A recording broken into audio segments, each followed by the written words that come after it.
What if I told you that right now, tonight, you could apply something to your skin that has the potential to do what decades of pharmaceutical research has failed to replicate? Not by introducing a foreign chemical into your body, but by reawakening a biological process that was already inside you all along. I'm not talking about a new drug. I'm not talking about an experimental therapy. I'm talking about a compound that has over 2,000 peer-reviewed scientific studies behind it, that has been used medicinally for more than 2 millennia, and that most people have completely misunderstood, because the wellness industry turned it into a trending buzzword before the real science ever had a chance to land. Stay with me all the way through this because at the end, I'm going to give you the exact application protocol, the timing, the amount, the precise technique that the clinical literature actually supports. And I'm going to explain the specific biological mechanism that makes nighttime application fundamentally different from daytime application. That mechanism is the key to whether this works for you or whether it doesn't, and almost nobody is talking about it. Let me start where I always start, with the biology of the problem, because if you don't understand what's actually happening inside aging tissue, you can't understand why any intervention matters. Your skin is not a cosmetic organ. I want you to stop thinking about it that way right now.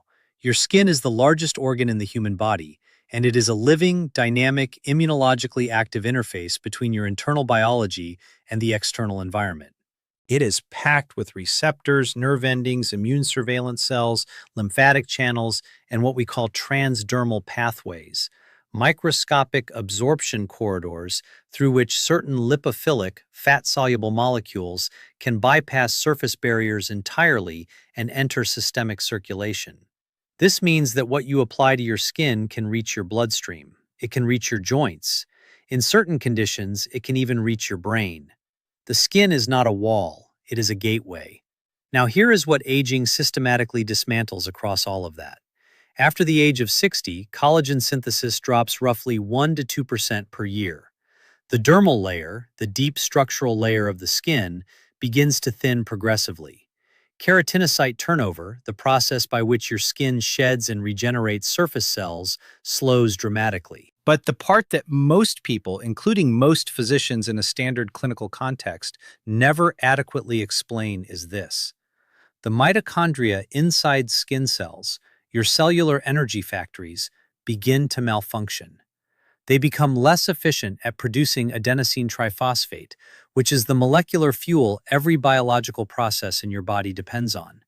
And they start producing reactive oxygen species, free radicals, at a rate that outpaces your antioxidant defense systems. This imbalance is called oxidative stress, and it is not cosmetic. Chronic oxidative stress in skin tissue generates pro-inflammatory cytokine signaling, interleukin-6, tumor necrosis factor alpha, nuclear factor kappa B activation. These are not just dermatological events. These are systemic inflammatory cascades, and they are directly linked in the literature to cardiovascular disease, neurodegeneration, rheumatoid pathology, and oncogenesis. The skin is not just aging. It is generating a biological storm that affects the entire body. But here is the part of this story that genuinely excites me as a physician, and that the conventional medical system has barely begun to operationalize. Embedded within your dermis and epidermis are epidermal stem cells, primitive, undifferentiated progenitor cells with the extraordinary capacity to regenerate damaged tissue. In young skin, these cells are active, responsive, and cycling. In aging skin, they enter a state that researchers call quiescence. They are not dead. I want to be very clear about that. They are dormant. They are suppressed by the oxidative and inflammatory microenvironment that surrounds them. And the question that has driven an enormous body of research over the last 2 decades is whether we can reverse that suppression without pharmacological toxicity, whether we can restore the regenerative signaling environment that tells these cells it's time to wake up, divide, differentiate, and repair without the side effect burden that makes most conventional anti-aging drugs clinically impractical for long-term use in elderly patients. The answer, increasingly and compellingly, appears to be yes, and one of the most promising candidates for achieving that reversal is a plant-derived oil that most people have dismissed as a wellness trend without ever reading a single study. I'm talking about black seed oil, derived from Nigella sativa, a flowering plant in the Ranunculaceae family that has been documented in medical use since ancient Egypt, referenced in Islamic prophetic medicine, and now, as of the most recent literature counts, the subject of over 2,000 published scientific investigations. 2,000. For context, that is a research base that rivals some synthetic pharmaceutical compounds that have been actively developed by billion-dollar drug companies for decades. The difference is that no one can patent thymoquinone, which is the primary bioactive constituent of Nigella sativa oil. And I'll get to why that matters more than almost anything else I'll say today. Let me walk you through what thymoquinone, let's call it TQ, actually does at the molecular level, because this is where the conventional wellness conversation about black seed oil has completely failed people. It has reduced something profoundly complex to a vague claim about immunity and inflammation without ever explaining the mechanism. Mechanism is everything. If you don't understand the mechanism, you can't use the compound correctly, and using it incorrectly means you get none of the benefit. The first mechanism is NF-kappa B pathway inhibition. NF-kappa B, nuclear factor kappa B, is often described as the master switch of inflammation. When it's chronically activated, as it is in aging tissue under persistent oxidative stress, it drives the continuous production of pro-inflammatory cytokines. Multiple peer-reviewed studies have now demonstrated that TQ downregulates NF-kappa B activity with measurable specificity. This is not a vague anti-inflammatory effect. This is targeted molecular interference with one of the most clinically relevant inflammatory pathways in human biology.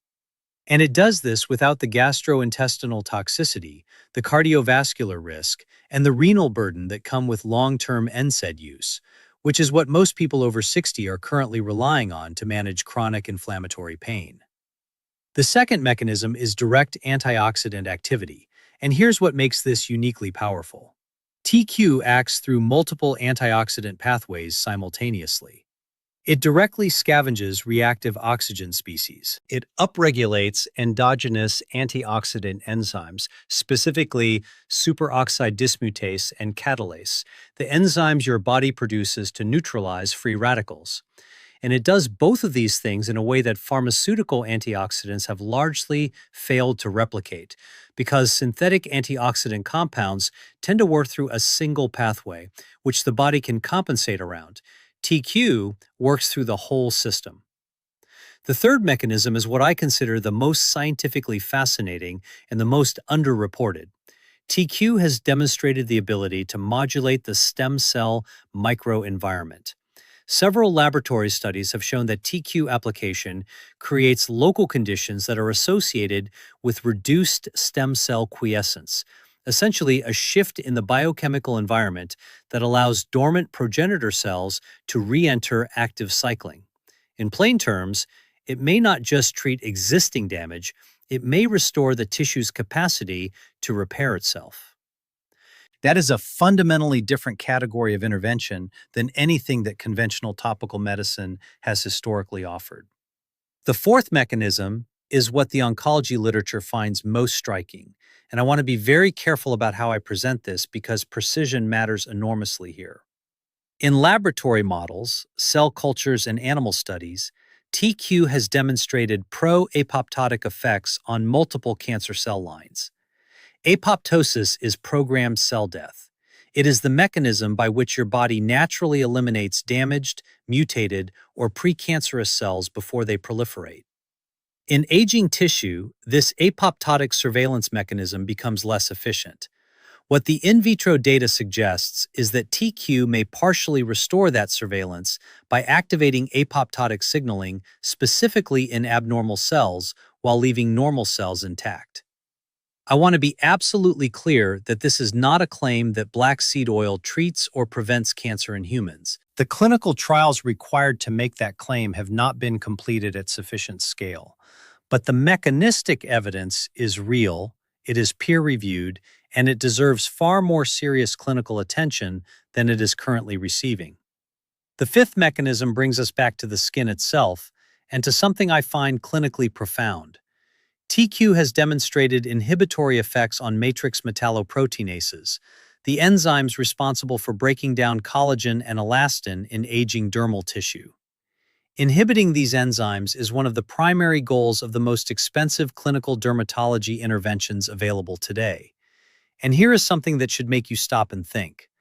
The pharmaceutical industry has spent extraordinary resources trying to develop synthetic MMP inhibitors, with limited success and significant side effect profiles. A naturally occurring compound that inhibits the same targets through a transdermal delivery mechanism costs a fraction of the price, and the research community has been documenting this for years.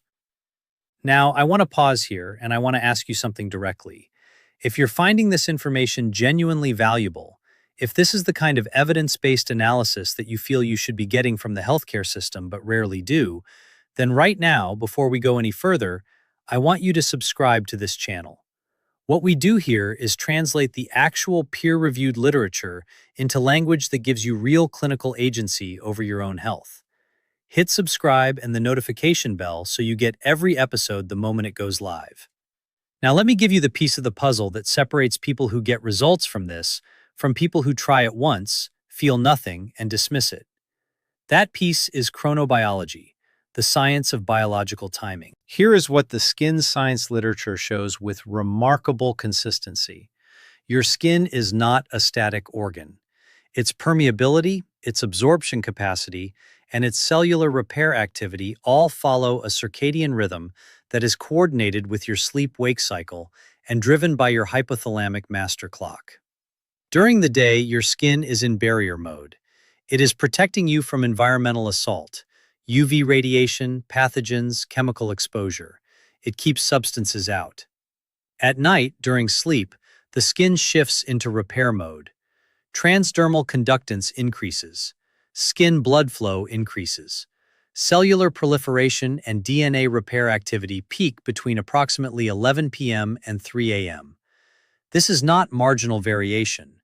Researchers have measured nocturnal transdermal absorption rates that are meaningfully higher than daytime rates for the same compounds applied under identical conditions. What this means practically is that when you apply TQ-rich black seed oil at night, you are not just choosing a convenient time. You are aligning your application with a biological window during which the skin is maximally permeable and the dermal stem cells are at their most active phase of their repair cycle. You are harnessing chronobiology to amplify every single one of the 5 mechanisms I just described. Miss this window, and you get a fraction of the potential benefit. Now let me give you the exact protocol. Quality selection is the non-negotiable foundation. You need cold-pressed, unrefined Nigella sativa oil, not heat-processed. Heat degrades TQ, not solvent extracted. Solvent extraction introduces chemical contaminants and further destroys active compounds. Look for a product that is certified organic, that specifies Nigella sativa as the botanical source on the label, and that has been third-party tested for thymoquinone content. A quality black seed oil should contain between 1 and 3% TQ. If a product does not disclose TQ content through either label information or a publicly available certificate of analysis, I would not use it. There is simply no way to know what you're actually applying. For the application itself, warm approximately half a teaspoon of the oil between your palms for 30 to 60 seconds. Warmth increases fluidity and facilitates initial surface absorption. Apply using slow, circular massage motions with gentle pressure to the target areas. If you're addressing joint pain, knees, hips, lower back, hands, apply directly to the affected area. For systemic skin health benefits and to maximize the stem cell activation effect, areas with high transdermal conductance and proximity to vascular supply are most effective: the inner forearms, the sternum and upper chest, and the lateral neck. These are not arbitrary choices. These are anatomically informed choices based on the absorption literature. For hand arthritis specifically, which I see in an extraordinary proportion of the patients who come to me, massage the oil directly into each knuckle joint and into the webbing between the fingers. The small joints of the hands are particularly accessible to topical intervention because the skin over them is thin and the underlying synovial tissue is close to the surface. Allow the oil to absorb for a minimum of 10 minutes before covering the area with clothing. Do not wash it off. The absorption window is extended, and you want maximum transdermal delivery during the nocturnal permeability peak. Apply this protocol every night. Consistency is non-negotiable. Biological adaptation and tissue regeneration operate on timescales of weeks to months, not hours. The research that has shown the most compelling results used protocols of 8 to 12 weeks of consistent application before endpoints were measured. Anyone who promises you a transformative result in days is not describing biology, they are describing marketing. Now let me address safety, because I will not tell you to use a bioactive compound without discussing the full picture. Black seed oil has an exceptional safety profile. 2,000 years of documented medical use across multiple cultural traditions, combined with modern toxicology studies, confirm very good tolerability for both topical and oral applications. But there are three specific clinical considerations you must be aware of. If you are on anticoagulant therapy, particularly warfarin, speak with your physician before using black seed oil, because TQ has mild anticoagulant properties and the interaction profile needs to be managed. If you have a documented allergy to Ranunculaceae family plants, perform a patch test on a small area of inner arm skin and wait 48 hours before broader application. And if you are currently undergoing active chemotherapy, discuss this with your oncologist before introducing any bioactive compound. Not because black seed oil is known to interfere negatively with chemotherapy protocols, but because active cancer treatment is a context in which you do not introduce uncontrolled variables without specialist oversight. I want to end with something I think is the most important thing I've said today. The reason this information has not reached mainstream medicine is not because the science is weak. I've walked you through 5 distinct, well-documented biological mechanisms, each supported by peer-reviewed evidence. The reason it has not reached mainstream medicine is economic. Thymoquinone cannot be patented. It exists in nature. That means no pharmaceutical company can create the regulatory exclusivity that justifies funding a billion-dollar clinical trial program. Without that financial incentive, naturally occurring compounds, regardless of their evidence base, simply do not move through the pipeline that generates mainstream medical guidelines. This is not a conspiracy. It is the documented structural reality of how pharmaceutical development economics work. And it means that if you are waiting for your physician to bring this up during a standard 15-minute office visit, you may wait indefinitely. You are watching this because you want more than that. You deserve more than that. A scientifically grounded, mechanistically coherent, low-risk, low-cost intervention that addresses pain, inflammation, tissue regeneration, immune function, and cellular repair simultaneously. This is precisely the kind of evidence-based option that preventive medicine should be built around. Cold-pressed Nigella sativa oil applied transdermally at night consistently for a minimum of 8 weeks using the protocol I've described today. That is the intervention. That is the science. That is what you were not told, and now you know. If this gave you something real, hit that like button and subscribe. This channel exists to give you the science your health actually deserves.